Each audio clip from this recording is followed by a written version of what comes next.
മലപ്പുറം തിരൂരങ്ങാടിയിൽ വാഹന പരിശോധന നടത്താൻ മോട്ടോർ വാഹന വകുപ്പിന് വാഹനമില്ല. തിരൂരങ്ങാടി സബ്-ആർ-ടി ഓഫീസിൽ വാഹനമില്ലാതായിട്ട് 2 ആഴ്ച.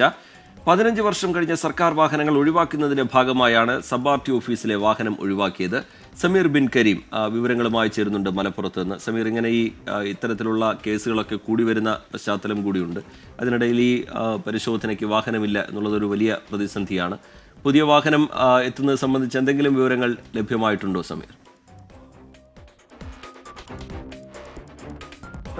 റിജിത്ത്, കഴിഞ്ഞ 2 ആഴ്ചയായി തിരുരങ്ങാടി സബ്-ആർ-ടി ഓഫീസിൽ വാഹനമില്ല എന്നുള്ളതാണ് ഏറ്റവും പ്രധാനപ്പെട്ടതായിട്ടുള്ള ഒരു കാര്യം. ഈ ഓഫീസിൽ ആകെ ഉണ്ടായിരുന്നത് ഒരു വാഹനം മാത്രമായിരുന്നു.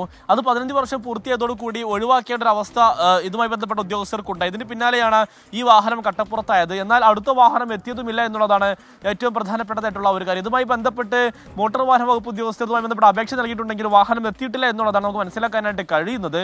ഇതിൽ ഏറ്റവും പ്രധാനപ്പെട്ട കാര്യം, ഈ സ്വന്തമായി വാഹനമില്ലാത്തത് മൂലം ഈ വാഹന പരിശോധനയ്ക്ക് പോകാൻ ഈ ഉദ്യോഗസ്ഥർക്ക് കഴിയുന്നില്ല. മാത്രമല്ല, ഈ അപകടവുമായി ബന്ധപ്പെട്ട് അപകടമുണ്ടാകുന്ന സമയത്തൊക്കെ തന്നെ ഈ മോട്ടോർ വാഹന വകുപ്പ് ഉദ്യോഗസ്ഥർക്ക് പോലീസ് സ്റ്റേഷനിലെത്തി വാഹന പരിശോധന നടത്തേണ്ടതായിട്ടുണ്ട്.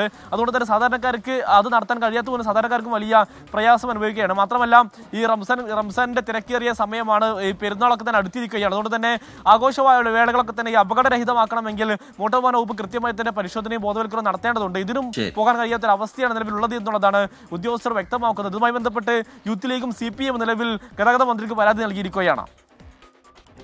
സമീർ ബിൻ കരീം മലപ്പുറത്ത് നിന്ന് വിശദാംശങ്ങൾ നൽകുകയായിരുന്നു.